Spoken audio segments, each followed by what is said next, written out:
নমস্কার বন্ধুরা, মীনাক্ষী কিচেনে আপনাদের স্বাগত। আজকের রেসিপি হলো বেগুন দিয়ে ইলিশ মাছের ঝোল।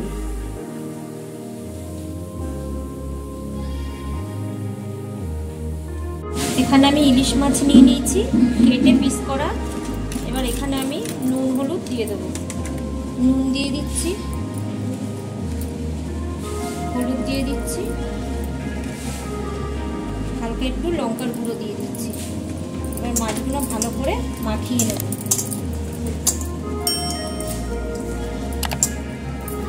ভালো করে নুন হলুদ মাখিয়ে নিয়েছি, এরকম করে আপনারা মাখিয়ে নেবেন।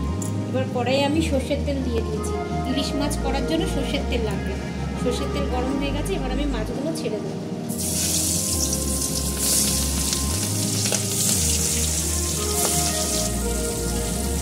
মাছগুলো আমি বেশি ভাজা করবো না, হালকা ভাজা করে নেব। এবার আমি উল্টে দিচ্ছি মাছগুলো।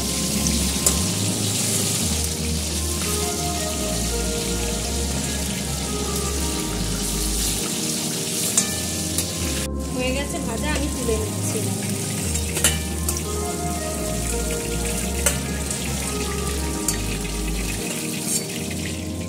ভাজা হয়ে গেছে, বেগুনও কেটে নিয়েছি আর আলু কেটে নিয়েছি। বেগুনটা আগে তেলে, মাছের তেলে ভেজে নেব।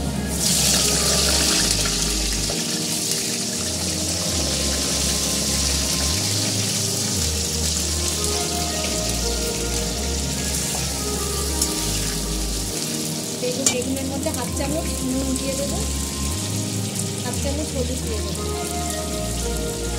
বেগুনটা লাল করে ভেজে নেব। এখানে বেগুন ভাজা হয়ে গেছে, বেগুনগুলো আমি তুলে নেব।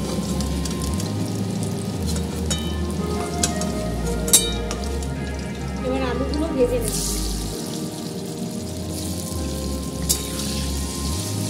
আলুগুলো এরকম লাল লাল করে, আর হলুদ দেওয়া ছিল, আমি আর অল্প হলুদ দিতে হবে। আলু ভাজা, আলুগুলো এবার আমি তুলে নিচ্ছি। তেলে এবার আমি কালো জিরে ফোড়ন দিয়ে দিচ্ছি, আর এখানে কাঁচা লঙ্কা ফোড়ন দিয়ে দিচ্ছি। আর এখানে আমি বেটে নিয়েছিলাম, এখানে আমি নিয়ে নিচ্ছি সর্ষে আর জিরে, কাঁচা লঙ্কা আমি বেটে নিয়েছি। এটা আমি দিয়ে দিচ্ছি তেলে।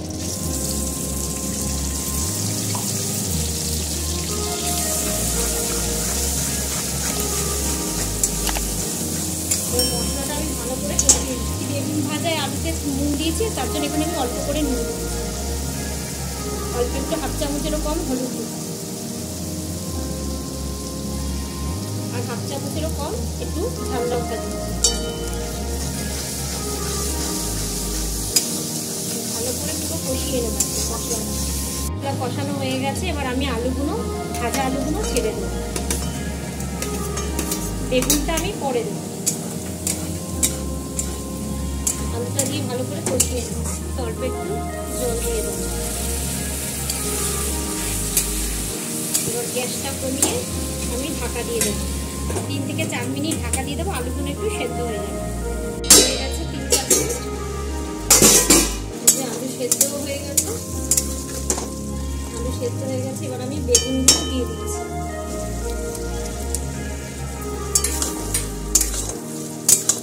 বেগুনগুলো ভালো করে কষিয়ে নিয়ে হয়ে গেছে। এবার আমি জল দিয়ে দেবো।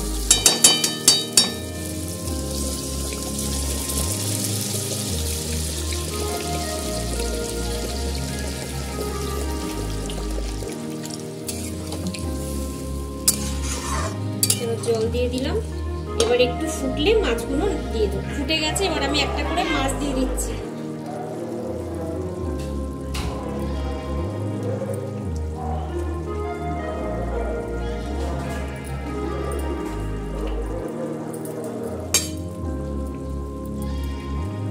এবার আমি ওপর দিয়ে ধনেপাতা দিয়ে দিচ্ছি।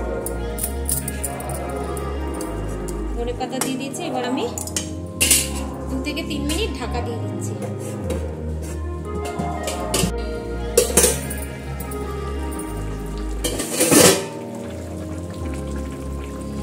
মাছ ফুটে গেছে, ঝোল হয়ে গেছে। এবার আমি নামিয়ে নেব। একটু ওপর দিয়ে আমি একটু সর্ষের তেল দিয়ে দিচ্ছি।